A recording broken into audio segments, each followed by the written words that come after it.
Of you. आजच्या लेक्चरमध्ये आपण आपल्या व्हॅल्युएशन ऑफ शेअरचा फेअर व्हॅल्यू मेथडचा प्रॉब्लेम आपण आज शिकणार आहोत. याच्या अगोदर आपण इंट्रेन्सिक व्हॅल्यू सेपरेट कॅल्क्युलेट करून बघितलेली आहे.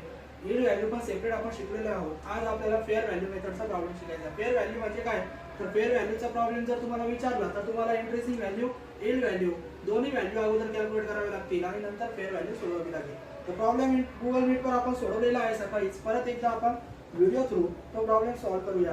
गुगल मीटवर आपण रोज लेक्चर घेत असतो, परंतु अकाउंटन्सीमध्ये अजून परफेक्शन येण्यासाठी आपण परत एकदा व्हिडिओच्या माध्यमातून सुद्धा तो प्रॉब्लेम सॉल्व्ह करत आहोत. तर प्रॉब्लेम मध्ये सगळ्यांनी बघा. On 31st December 2019 the balance sheet of Dolphin Limited Delhi disclosed the financial position as follow. Delhi Dolphin Limited चा बॅलन्स शीट तिथे दिलेला आहे. बॅलन्स शीट आपण प्रॉब्लेम सोडवताना बघूया. ऍडजस्टमेंट बघूया आपण. The additional information as on 31st December 2019 made available to you which is as follow. Adjustment एकूण 3 दिलेल्या 2 दिलेल्या बघा. Assets fair value as follow. काही असेट्सच्या किमती दिलेल्या आहेत. Business premises, machinery, furniture, goodwill, stock अशा असेट्सच्या किमती दिलेल्या आहेत. त्याच्यानंतर दुसरी ऍडजस्टमेंट बघा. Net profit for the last 3 year. 3 वर्षाचा नेट प्रॉफिट दिलेला आहे. आता पहिली ऍडजस्टमेंट, दुसरी ऍडजस्टमेंट, कोणती ऍडजस्टमेंट कोणत्या मेथडला वापरायची हे समजून घ्या. तर असेटच्या जेव्हा किमती दिल्या जातात तर असेटच्या किमती त्या रिलेटेड असतात इंट्रेन्सिक व्हॅल्यू, म्हणजे त्या असेटच्या व्हॅल्यू आपल्याला इंट्रेन्सिक व्हॅल्यू सोडवताना विचारात घ्यायचे आहे. दुसरी ऍडजस्टमेंट 3 वर्षाचा प्रॉफिट दिला. 3 वर्षाचा प्रॉफिट कोणत्या मेथडमध्ये वापरायचा, तर लक्ष द्या. अशी जर प्रॉफिट दिले तर आपली जी दुसरी मेथड आहे यील्ड व्हॅल्यू, त्या मेथडला आपण ही ऍडजस्टमेंट वापरणार आहे. म्हणजे पहिली ऍडजस्टमेंट इंट्रेन्सिक व्हॅल्यू सोडवताना सोडवणार आपण. दुसरी ऍडजस्टमेंट जेव्हा आपण यील्ड व्हॅल्यू सोडवणार तेव्हा तो प्रॉफिटचा विचार आपण त्यावर करणार. म्हणजे जोपर्यंत आपण इंट्रेन्सिक व्हॅल्यू सोडवतोय तोपर्यंत दुसरी ऍडजस्टमेंट सोडवायची काही गरज नाहीये, कारण ती यील्ड व्हॅल्यूची ऍडजस्टमेंट आहे. त्याच्यानंतर पॅराग्राफ बघा. Of which 20% were transfer to reserve, this proportion being considered reasonable in the industry. 20% transfer to reserve. लक्ष द्या, ही ऍडजस्टमेंट ट्रान्सफर टू रिझर्व की कुठे सोडवतात, तर ट्रान्सफर टू रिझर्व ही ऍडजस्टमेंट सुद्धा यील्ड व्हॅल्यू जेव्हा आपण सोडवणार आणि तिथं मेंटेनेबल प्रॉफिट जेव्हा आपण सोडवतो तेव्हा वापरतात. म्हणजे इंट्रेन्सिक व्हॅल्यू मध्ये ही ऍडजस्टमेंट वापरणार नाही. म्हणजे दुसरी ऍडजस्टमेंट आणि ही तिसरी ऍडजस्टमेंट दोन्ही यील्ड व्हॅल्यूची ऍडजस्टमेंट आहे. त्याच्यानंतर बघा. In which the company is engage and where a fair return on investment. fair return म्हणजे नॉर्मल रिटर्न. नॉर्मल रिटर्न सुद्धा यील्ड व्हॅल्यू मध्ये आपल्याला वापरावा लागतो, म्हणजे इंट्रेन्सिक व्हॅल्यू मध्ये वापरावे लागत नाही. म्हणजे एकूण 4 ऍडजस्टमेंट दिल्या होत्या. दुसरी, तिसरी आणि चौथी या 3 ऍडजस्टमेंट यील्ड व्हॅल्यू मध्ये आपण वापरणार. आणि इंट्रेन्सिक व्हॅल्यू साठी कोणती वापरणार, तर इंट्रेन्सिक व्हॅल्यू साठी फक्त पहिली असेटची व्हॅल्यू ज्या दिल्या ती ऍडजस्टमेंट वापरणार. तर अशा ऍडजस्टमेंट दिलेल्या आहे. आणि रिक्वायरमेंट बघा काय विचारली, तर रिक्वायरमेंट आहे you are required to calculate the valuation of each equity share separately ignoring tax as per net asset method, yield based method and fair value method. तिन्ही मेथड विचारल्या. काही वेळेस डायरेक्ट फेअर व्हॅल्यू म्हणतात. Fair value जरी सांगितलं तरी तिन्ही method सोडवाव्या लागतील आणि तिन्ही मेथडचे नाव जरी दिले तरी तिन्ही मेथड आपण सोडवाव्या लागतील आपल्याला. तर आपण पहिली मेथड आपण सोडवणार इंट्रेन्सिक व्हॅल्यू. पहिली मेथड आपल्याला सॉल्व्ह करायची आहे इंट्रेन्सिक व्हॅल्यू.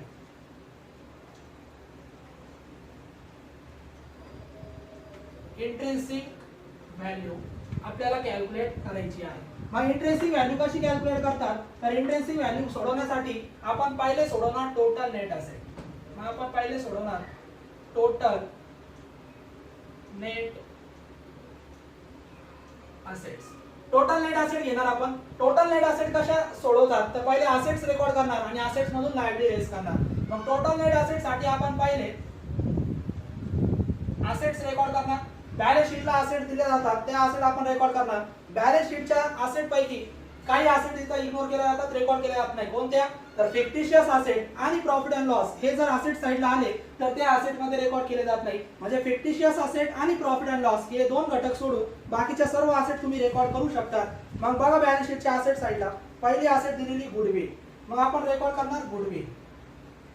ज्या असेट दिल्या त्या रेकॉर्ड करणार आपण गुडविल. आता 2 व्हॅल्यू असतात असेटच्या.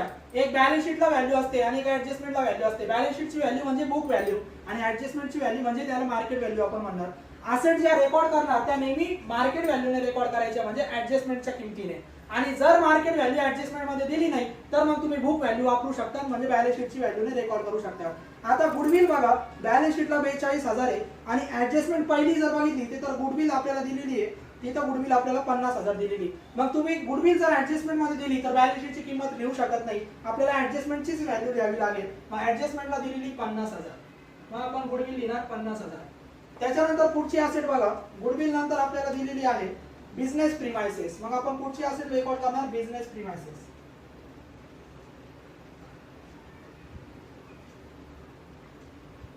बिझनेस प्रीमाइसेस बॅलन्स शीटला बिझनेस प्रीमाइसेस दिलेले बघा. बॅलन्स शीटला दिले 2,70,000, परंतु ऍडजस्टमेंट मध्ये त्याची नवीन व्हॅल्यू दिलेली बिझनेस प्रीमाइसेसची 1,95,000 आणि ऍडजस्टमेंटची किंमत आपण रेकॉर्ड करणार 1,95,000. Business premises. बिझनेस प्रीमाइसेस नंतर मशिनरी. आपण पुढची असेट रेकॉर्ड करणार मशिनरी. मशिनरी आपण रेकॉर्ड करतोय, तर मशिनरी पण बघा बॅलन्स शीटला दिलेली 2,20,000, परंतु त्याची ऍडजस्टमेंट मध्ये मार्केट व्हॅल्यू दिलेली 1,35,000. मग तुम्ही मार्केट व्हॅल्यू रेकॉर्ड करा ऍडजस्टमेंटची 1,35,000. मशिनरी नंतर पुढची असेट आहे furniture and fixture. Furniture and fixture. Furniture and fixture. Furniture and fixture बघा बॅलन्स शीटला दिलेले 18,000 आणि त्याची ऍडजस्टमेंट मध्ये मार्केट व्हॅल्यू दिलेली फर्निचर अँड फिक्स्चर त्याची व्हॅल्यू दिलेली 20,000. मग आपण ऍडजस्टमेंटची व्हॅल्यू लिहिणार 20,000, 20,000. फर्निचर अँड फिक्स्चर नंतर बघा ट्रेड डेटर्स. डेटर्स ही सुद्धा असेट आहे. Trade debtors.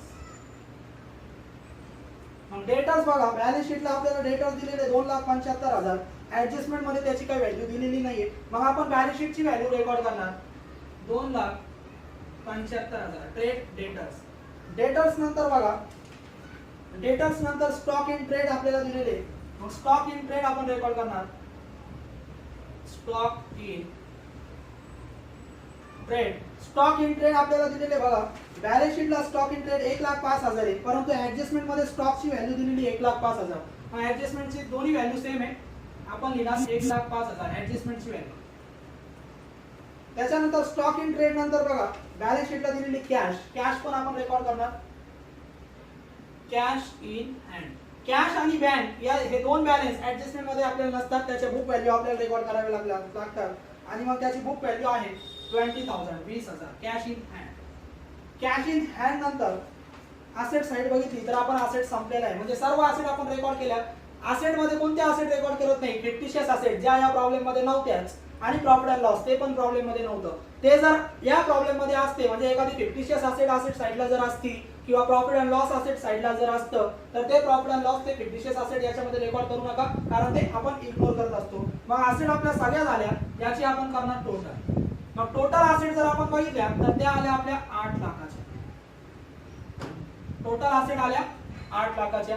हे झाले आपले असेट. असेट मधून आपल्याला आपण टोटल नेट असेट सोडवतोय. टोटल नेट असेट कसं सोडवतात? Asset less asset minus liability. मग याच्यामधून लेस लायबिलिटी करा. लेस लायबिलिटीज आपण करणार, लायबिलिटीज लेस करणार. लायबिलिटी साठी आता लायबिलिटी साइडला आपण जाणार आणि लायबिलिटी साइडला बघा पहिले दिले शेअर कॅपिटल. शेअर कॅपिटल हे लायबिलिटी मध्ये येणार नाही, कारण ते शेअर होल्डर्स फंड असतात. रिझर्व हा सुद्धा शेअर होल्डर फंड आहे. मग रिझर्व आणि कॅपिटल हे शेअर होल्डरचे फंड्स असतात. शेअर होल्डरचे फंड लायबिलिटी मध्ये येत नाही, मग कॅपिटल येणार नाही, रिझर्व येणार नाही. त्याच्यानंतर प्रॉफिट अँड लॉस. लायबिलिटी साइडला जो प्रॉफिट अँड लॉस असतो तो प्रॉफिट असतो, क्रेडिट बॅलन्स असतो. मग प्रॉफिट तो प्रॉफिट आहे, तो त्या कंपनीचा प्रॉफिट आहे, तो काही लायबिलिटी नाही. मग प्रॉफिट अँड लॉस सुद्धा लायबिलिटी मध्ये येणार नाही. मग लायबिलिटी काय? तर 7% डिबेंचर. मग ही लायबिलिटी आहे, मग आपण रेकॉर्ड करणार 7% डिबेंचर. ही आपली लायबिलिटी आहे 7% डिबेंचर. मग 7% डिबेंचर आपल्याला दिलेले 1 लाख, मग ते आपण रेकॉर्ड केले 1 लाख. डिबेंचर नंतर पुढची लायबिलिटी दिली ट्रेड क्रेडिटर्स. मग आपण रेकॉर्ड करणार trade creditors. Trade creditors balance बघा तिथं दिलेली 90,000, मग आपण तिथं त्याची व्हॅल्यू रेकॉर्ड करणार 90,000. आणि अजून एक लायबिलिटी दिलेली बिल्स पेबल. बिल्स पेबल अशा 3 लायबिलिटी तिथं दिलेल्या होत्या. बिल्स पेबल आपण रेकॉर्ड करणार, त्याची व्हॅल्यू आहे 50,000. आता या 3 लायबिलिटीची टोटल आउटरला आपण रेकॉर्ड करणार. या तिन्ही लायबिलिटीची टोटल येते 2,40,000. आणि या लायबिलिटी आपण काय करणार आहे? असेट मधून लेस करणार आहे. मग 8 लाख मधून 2,40,000 वजा केल्यानंतर शिल्लक राहतात 5,60,000. 5,60,000 हे उत्तर जे आहे त्याला आपण म्हणणार total net asset.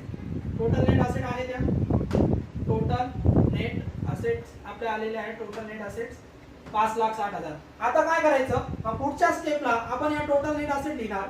Total net assets परत लिहिणार आपण. त्या किती आहे?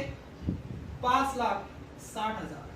टोटल नेट असेट 5,60,000 आहे. या टोटल नेट असेट मधून आपण एक कॅपिटल लेस करत असतो. कॅपिटल दोन प्रकारचे असतात, equity share capital, preference share capital.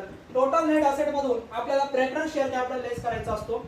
आपण इथं रेकॉर्ड करणार लेस प्रेफरन्स शेअर कॅपिटल, हा वजा करा. कॅपिटल लायबिलिटी साइडला दिले जातात. बघा तुम्ही लायबिलिटी साइड जर आपण बघितली तर लायबिलिटी साइडला 40,000 इक्विटी शेअर सांगितलं. इक्विटी शेअर म्हणजे इक्विटी कॅपिटल आहे. आपल्याला कोणता पाहिजे? Preference share capital. आणि त्याच्यानंतर रिझर्व दिला म्हणजे एकच कॅपिटल प्रॉब्लेम मध्ये दिला आणि तो कॅपिटल इक्विटी शेअर कॅपिटल आहे, म्हणजे प्रॉब्लेम मध्ये प्रेफरन्स शेअर कॅपिटल नाही. मग इथं आपण डॅश करणार. डॅश करा किंवा नील म्हणा. तर प्रेफरन्स शेअर कॅपिटल काय प्रॉब्लेम मध्ये नव्हता. मग 5,60,000 मधून प्रेफरन्स शेअर कॅपिटल नव्हताच, म्हणजे उत्तर परत आपलं येणार 5,60,000. आता प्रेफरन्स शेअर कॅपिटल लेस केल्यानंतर जे उत्तर तुमचं शिल्लक राहतं त्याला आपण म्हणतो फंड्स अवेलेबल फॉर, शॉर्ट मध्ये लिहू आपण इक्विटी शेअर होल्डर्स. मग funds available for equity share holder तुम्हाला मिळाले 5,60,000. आणि जेव्हा आपल्याला फंड्स मिळतात तेव्हा आपण पुढच्या ओळीवर इंट्रेन्सिक व्हॅल्यू सोडवणार. इंट्रेन्सिक व्हॅल्यू सोडवण्यासाठी इंट्रेन्सिक व्हॅल्यूचा फॉर्म्युला आपण लिहित असतो. इंट्रेन्सिक व्हॅल्यूचा फॉर्म्युला आपण इथं लिहिणार. Funds available for equity share holders आणि त्याला आपण भाग देणार number of equity shares.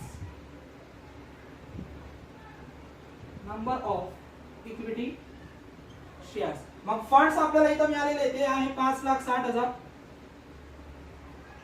Number of equity share म्हणजे इक्विटी शेअरची संख्या, कॅपिटल नाही. इक्विटी शेअरची संख्या परत लायबिलिटी साइडला बघायचं. इक्विटी शेअरची संख्या तिथं दिली जाते. मग बघा किती सांगितले? 40,000 इक्विटी शेअर, म्हणजे शेअरची संख्या किती आहे? 40,000. मग 5,60,000 भागिले 40,000 करा. हे जर आपण केलं तर आपल्याला उत्तर मिळतं 14. मग ते 14 जे उत्तर आलं त्याला आपण म्हणणार इंट्रेन्सिक व्हॅल्यू. शॉर्ट मध्ये लिहितो मी IV. इंट्रेन्सिक व्हॅल्यू आपल्याला मिळालेली 14 रुपये. इंट्रेन्सिक व्हॅल्यू किती मिळालेली आहे? 14 रुपये. त्याला आपण रुपीजचा सिम्बॉल मध्ये लिहूया. इंट्रेन्सिक व्हॅल्यू आपल्याला 14 रुपये मिळालेली आहे. आपल्याला फेअर व्हॅल्यू विचारली म्हणजे फक्त इंट्रेन्सिक व्हॅल्यू सोडून चालणार नाही. आता आपल्याला सोडवावी लागेल यील्ड व्हॅल्यू. मग आपण इथं B पहिली झाली इंट्रेन्सिक व्हॅल्यू. आता आपण B सोडवणार यील्ड व्हॅल्यू. यील्ड व्हॅल्यू आपण सोडवणार. यील्ड व्हॅल्यू कशी सोडवतात? तर यील्ड व्हॅल्यू दोन बेस नुसार सोडवतात, प्रॉफिट बेस, डिव्हिडंड बेस. इथं कोणता बेस काहीच सांगितलं नाही. ज्या वेळेस आपल्याला बेस सांगितलं जात नाही त्यावेळेस यील्ड व्हॅल्यू नेहमी प्रॉफिट बेसने सोडवायची. कोणत्या बेसने सोडवणार? Profit base. आणि प्रॉफिट बेस साठी एकूण 4 स्टेप आहे. पहिल्या स्टेपला तुम्ही एव्हरेज प्रॉफिट कॅल्क्युलेट करा. दुसऱ्या स्टेपला मेंटेनेबल प्रॉफिट कॅल्क्युलेट करा. तिसऱ्या स्टेपला कॅपिटलाइज व्हॅल्यू कॅल्क्युलेट करा आणि चौथ्या स्टेपला यील्ड व्हॅल्यू तुमची कॅल्क्युलेट होईल. मग स्टेप बाय स्टेप सोडवणार आपण. पहिली स्टेप आपण इथं सोडूया. पहिली स्टेप आपल्याला सोडवायचं आहे एव्हरेज प्रॉफिट. पहिली स्टेप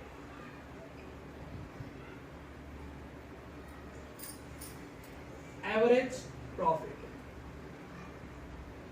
मग एव्हरेज प्रॉफिट कसा सोडवायचा? तर अतिशय सोपं आहे. मी तुम्हाला सांगितलं होतं पहिलेच आपण बघितलं होतं कोणती ऍडजस्टमेंट कोणत्या मेथडची.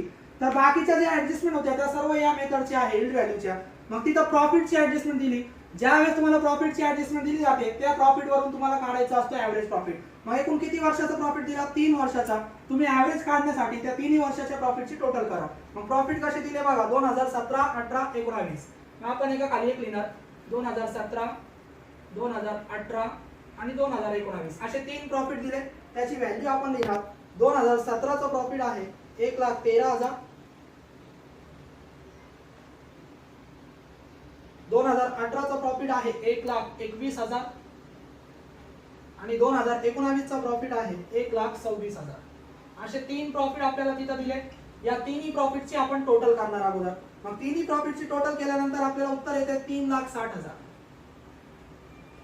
3,60,000. तिन्ही प्रॉफिटची टोटल केली म्हणजे त्याला म्हणायचं टोटल प्रॉफिट. आपल्याला पाहिजे एव्हरेज प्रॉफिट. प्रॉफिटचा एव्हरेज कसा काढतात? तर तुम्ही टोटल प्रॉफिट घ्या. टोटल प्रॉफिट आला 3,60,000 आणि त्याला भागायचा नंबर ऑफ इयर्स, दिलेले वर्ष, मग किती वर्ष दिले 1 2 3, मग भागिले 3 वर्ष दिले, मग 3,60,000 भागिले 3 हे जर केलं तर आपल्याला उत्तर मिळतं 1,20,000. त्याला म्हणायचं ऍव्हरेज प्रॉफिट. मग ऍव्हरेज प्रॉफिट आपल्याला इथं मिळालेला आहे 1,20,000. ऍव्हरेज प्रॉफिट मिळाला 1,20,000. किती स्टेप सांगितलं मी? एकूण 4 स्टेप. पहिली स्टेप ऍव्हरेज प्रॉफिट, दुसरी स्टेप मेंटेनेबल प्रॉफिट, दुसरी स्टेप आपण मेंटेनेबल प्रॉफिट सोडवणार. तर मेंटेनेबल प्रॉफिट कसं सोडवतात? तर मागच्या स्टेपला जे सोडवलं त्यांनी सुरुवात करणार आपण. काय सोडवलं? Average profit. मग आपण सुरुवातीला लिहिणार ऍव्हरेज प्रॉफिट. ऍव्हरेज प्रॉफिट किती आहे? 1,20,000. आणि मी तुम्हाला स्टेप बेसिक मध्ये शिकवलं होतं जेव्हा आपण यील्ड व्हॅल्यूचे सेपरेट प्रॉब्लेम सोडवले तेव्हा, की या मेंटेनेबल प्रॉफिट मध्ये तुम्ही ऍव्हरेज प्रॉफिट अगोदर घेणार आणि त्याच्यातून 4 घटक लेस करणार. ते 4 घटक कोणते? Interest on investment, transfer to reserve, tax, preference, dividend. असे 4 घटक लेस होतात. 4च्या 4 प्रॉब्लेम मध्ये देत नाही, जेवढे दिले तेच लेस करा. मग पहिले इंटरेस्ट ऑन इन्व्हेस्टमेंट. इन्व्हेस्टमेंट दिलेली आहे का? असेट साइडला बघितलं होतं आपण, असेट साइडला इन्व्हेस्टमेंट नाहीये आणि जर ती नाही दिली पर्सेंटेज मध्ये असली पाहिजे, ती नाही दिली म्हणजे त्याच्यावर इंटरेस्ट येणार नाही. इंटरेस्ट ऑन इन्व्हेस्टमेंट नाहीये, सोडून द्या. दुसरं टॅक्स. आपण सगळ्या ऍडजस्टमेंट वाचल्या. टॅक्स आहे का? नाहीये, टॅक्स पण लेस होणार नाही, सोडून द्या. तिसरा घटक प्रेफरन्स डिव्हिडंड. प्रेफरन्स शेअर कॅपिटलच नाहीये, प्रेफरन्स डिव्हिडंड पण नाहीये, प्रेफरन्स डिव्हिडंड पण नाही म्हणजे 3 घटक प्रॉब्लेम मध्ये दिले नाही. मग चौथा घटक काय? Transfer to reserve. ऍडजस्टमेंट दिलेली बघा, पहिलीच ऍडजस्टमेंट 3 नंबरची adjustment, of which 20% were transfer to reserve. रिझर्वला किती ट्रान्सफर करायला सांगितले? 20%. मग 20% तुम्हाला ट्रान्सफर करायचे, मग लिहायचं लेस. हा घटक लेस करायचा, less 20% transfer to 20% transfer to reserve. मग कंसात लिहा 20% कशाच्या? तर या प्रॉफिटच्या. मग 20% ऑन 1,20,000, याचे 20% म्हणजे 24,000. मग 24,000 आपण याच्यातून लेस करणार. 1,20,000 मधून 24,000 लेस झाल्यानंतर उत्तर राहतं शिल्लक 96,000. 96,000 उत्तर शिल्लक राहिलं. याला म्हणायचं मेंटेनेबल प्रॉफिट. मेंटेनेबल प्रॉफिट आपल्याला मिळाला 96,000. 4 ट्रान्झॅक्शन लेस होत होते, परंतु या प्रॉब्लेम मध्ये फक्त एकच होता, ट्रान्सफर टू रिझर्व. मग तेवढाच लेस केला, बाकीचे 3 दिलेले नव्हते, लेस करू नका. फक्त लक्षात ठेवायचे याच्यातून 4 ट्रान्झॅक्शन लेस होतात. दुसरी स्टेप आपली झाली. तिसरी स्टेप आता तुम्ही कॅल्क्युलेट करा capitalise value. Capitalise value of profit. Capitalise value of profit आपण कॅल्क्युलेट करणार. कॅपिटलाइज व्हॅल्यू कॅल्क्युलेट करायची असेल तर त्याचं सूत्र आहे. त्याचं सूत्र प्रत्येकाने लक्षात ठेवा. मागच्या स्टेपला काय सोडवलं होतं आपण? Maintainable profit. मग सुरुवात करायची मेंटेनेबल प्रॉफिट, त्याला भागायचं normal rate of return,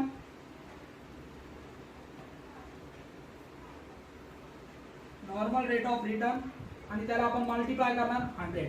maintainable profit तुम्ही इथं सोडवलेला आहे, सूत्राप्रमाणे किमती लिहा. 96,000 भागिले नॉर्मल रेट प्रॉब्लेम मध्ये दिला जातो, चौथी ऍडजस्टमेंट बघा, fair return on investment. Fair return म्हणजे नॉर्मल रिटर्न. तो किती दिला? May be taken at 20%. किती दिला? 20%. मग 96,000 भागिले 20 गुणिले किती? 100. मग 96,000 भागिले 20 गुणिले 100 केलं आपण तर आपल्याला उत्तर मिळतंय 4,80,000. त्याला म्हणायचं कॅपिटलाइज व्हॅल्यू. आपण शॉर्ट मध्ये लिहू. कॅपिटलाइज व्हॅल्यू आली 4,80,000. 3 स्टेप आपल्या झाल्या. ऍन्युअल व्हॅल्यू काढण्यासाठी 4 स्टेप आहे. पहिली स्टेप ऍव्हरेज प्रॉफिट, दुसरी स्टेप मेंटेनेबल प्रॉफिट, तिसरी स्टेप कॅपिटलाइज व्हॅल्यू. आता चौथी शेवटची स्टेप आहे, तुम्ही कॅल्क्युलेट करा यील्ड व्हॅल्यू, आणि ती आपण कॅल्क्युलेट करणार कोणत्या बेसने? पहिले नाव देणार आपण प्रॉफिट बेस. आपण यील्ड व्हॅल्यू कोणत्या बेसनुसार सोडवतोय? Profit base. प्रॉफिट बेसिसने सोडवतोय आपण. मग प्रॉफिट बेसिसने यील्ड व्हॅल्यू जर सोडवायची असेल तर यील्ड व्हॅल्यूचं सूत्र आहे ते लक्षात ठेवा. मग कसं सूत्र आहे? तर याच्या अगोदर काय सोडवलं? Capitalise value. मग आपण सूत्र लिहिणार कॅपिटलाइज व्हॅल्यू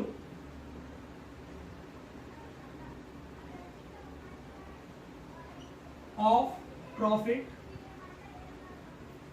आणि त्याला फक्त भागायचं नंबर ऑफ इक्विटी शेअर्स.